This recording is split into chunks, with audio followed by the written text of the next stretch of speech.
All right, today we're diving into a story of some pretty incredible transformation. We're talking about one of the world's oldest industries and how a new wave of innovators is completely rewriting its future. This is the story of the agri-startup revolution in India. I mean, that's a huge question, right? How do you upgrade something that's literally older than history? See, in India, agriculture isn't just an industry. It's the very backbone of its culture and economy. But for decades, it's been stuck, facing the same old problems. So what happens when 21st century tech collides with ancient tradition? Well, that's exactly what we're going to unpack today. Okay, so before we jump into the whole revolution part, we really need to get our heads around the scale of the challenge here. We are talking about a sector that is, and I mean this quite literally, the foundation of the entire nation. Just take a second to let that number really sink in. Nearly half of the entire country depends on farming to make a living. That's hundreds and hundreds of millions of people whose lives are directly tied to the land. And because of that sheer scale, you can see why any problem in this sector doesn't just stay in the sector. It creates massive ripple effects everywhere. And for the longest time, the problems have been, well, chronic. We're talking about things like low productivity compared to a lot of the world. And get this, post-harvest losses are heartbreakingly high. We're talking up to a quarter of all perishable food just gone, wasted. You add in tiny, fragmented farms and a real disconnect from the big global markets, and you've got a system that's just under a ton of strain. But this is where the story takes a really interesting turn. Into this really tough landscape, a whole new player has shown up, planting the seeds for some pretty radical change. So let's dive into the agro-startup boom. And look, we're not just talking about a handful of companies here and there. This is a full-blown movement. By 2024, India had more than 3,200 registered agri-startups. Calling that a gradual shift is a serious understatement. It's an absolute explosion of innovation. But you know, the most stunning part isn't just the total number, it's the speed.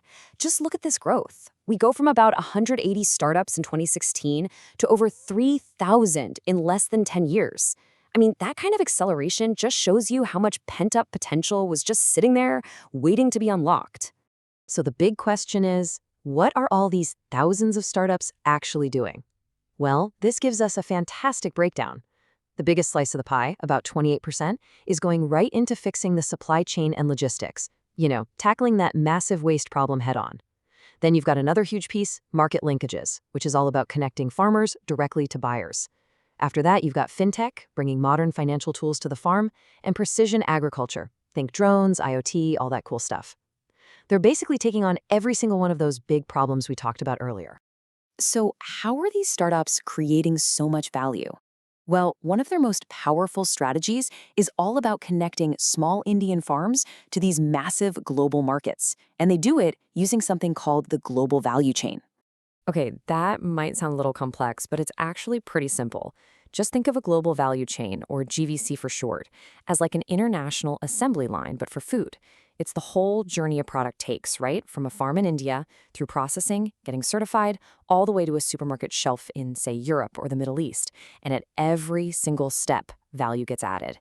These startups, they're the ones building the bridges for that journey. And this table just shows you exactly what that looks like in reality. You've got startups like Ini Farms sending fresh fruit all the way to the EU and the UAE. You've got companies like AgroWave getting Indian spices into kitchens in the UK and the US. And with the whole world wanting more organic food, startups like Nature Bio Foods are connecting Indian organic farms to people in Europe and Japan. This isn't just an idea on paper. It's happening right now, as we speak. All right, but numbers and charts only tell you half the story, right?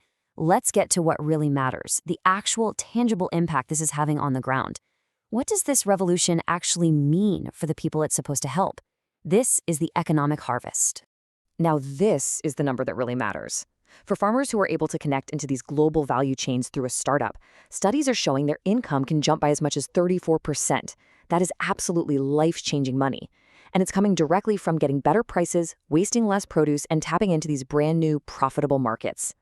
And that impact just keeps rippling outwards. It's not just about the farmers. This whole ecosystem has created over 100,000 new jobs. And we're not just talking jobs at the startups themselves, but in things like logistics, packaging, and processing. It's become this massive engine for rural employment. And this chart here gives you a really stark comparison.